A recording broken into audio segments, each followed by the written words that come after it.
Malaya பல்கலைக்கழக இந்திய மாணவர்களின் கலை திறமையை வெளிக்கொணரும் வகையில் அண்மையில் ஏற்பாடு செய்யப்பட்ட தர்மத்தின் வழி 7.0 குறும்பட போட்டி மாணவர்களிடையே அமோக ஆதரவை பெற்றது.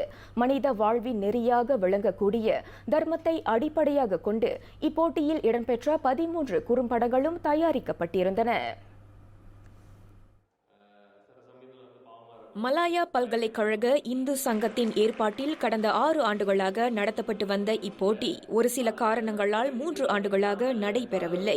எனவே இவ்வாண்டு இப்போட்டியை ஏற்பாடு செய்ய வேண்டும் என்ற நோக்கில் பல சவால்களை கடந்து தமது குழுவினர் மேற்கொண்ட முயற்சியின் பலனாக மொத்தம் 13 குழுக்கள் கலந்து கொண்டதாக மலாயா பல்கலைக்கழக இந்து சங்கத்தின் 47வது தலைவர் குகிலன் சுப்பிரமணியம் தெரிவித்தார்.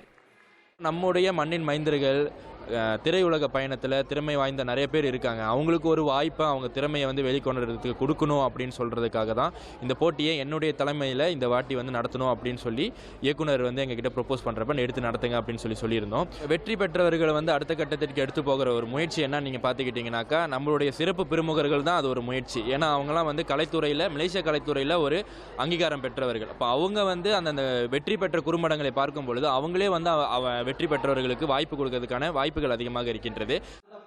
இதை தவிர்த்து குறும்படம் தயாரிக்கும் குழுக்கள் சமூக ஊடகங்களில் தீவிரமாக செயல்படுவதால் அதன் மூலமாகவும் இவர்களுக்கு கலைத்துறையில் வாய்ப்பு கிட்டும் என்று குகிலன் நம்பிக்கை தெரிவித்தார். போட்டியில் கலந்து கொண்ட 13 குறும்படங்களில் 3 குறும்படங்கள் மட்டுமே பரிசுக்கு தேர்வாகி இருந்தாலும் அனைத்து குறும்படங்களும் அடுத்த வாரம் மலாயா இந்து சங்கத்தின் முகநூலில் முழுமையாக பதிவேற்றம் செய்யப்படும் என்று போட்டியின் இயக்குநரான சுவிதா முனுசாமி தெரிவித்தார்.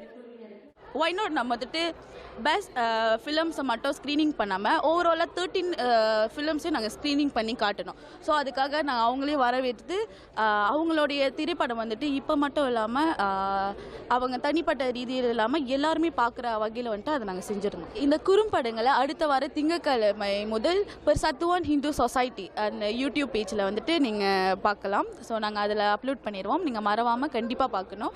13 ஷார்ட் ஃபிலிம்ஸையும் அதில் நீங்கள் பார்க்கலாம். போட்டியாளர்களின் படைப்பு குறித்து நீதிபதியாக பொறுப்பேற்றிருந்த உள்நாட்டு திரைப்பட இயக்குனர் விக்னேஸ்வரன் கலிய பெருமாள் விவரித்தார்.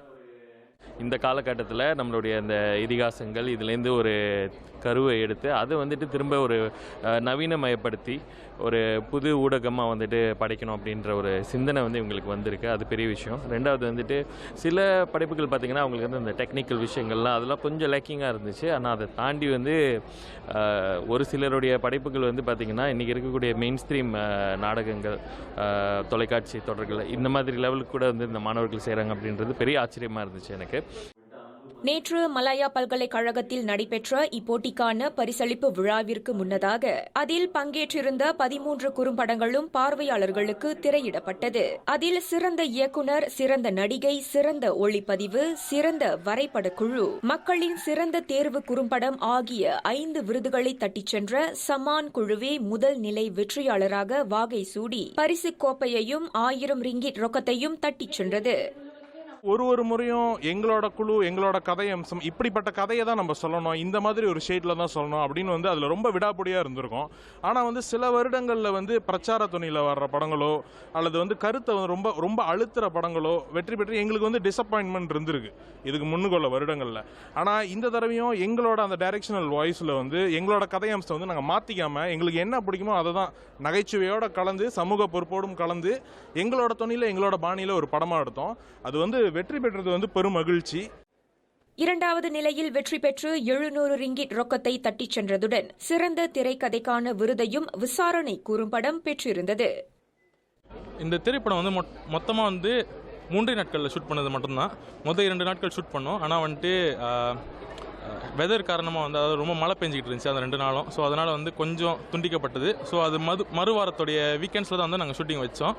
ஸோ அதுதான் மெயின் ப்ராப்ளமாக இருந்துச்சு, வெதர். அதுக்கடுத்து எங்களுக்கு அந்த வெதர்னாலேயே ஷூட் முழுசாக முடிக்காதனால போஸ்ட் ப்ரொடக்ஷன், அதாவது அந்த எடிட்டிங்க்கு ரொம்ப ஒரு குறுகிய காலம் தான் இருந்துச்சு. அதுதான் எங்களுக்குள்ள அந்த ஒரு சவால். இதனிடையே இப்போட்டியின் 3வது நிலையில் தேர்ந்தெடுக்கப்பட்ட வளரி திரைப்படத்தில் நடித்திருந்த டி வன்ராஜ் பதிப்பன் என்பவரே சிறந்த நடிகருக்கான விருதினை வென்றிருந்தார்.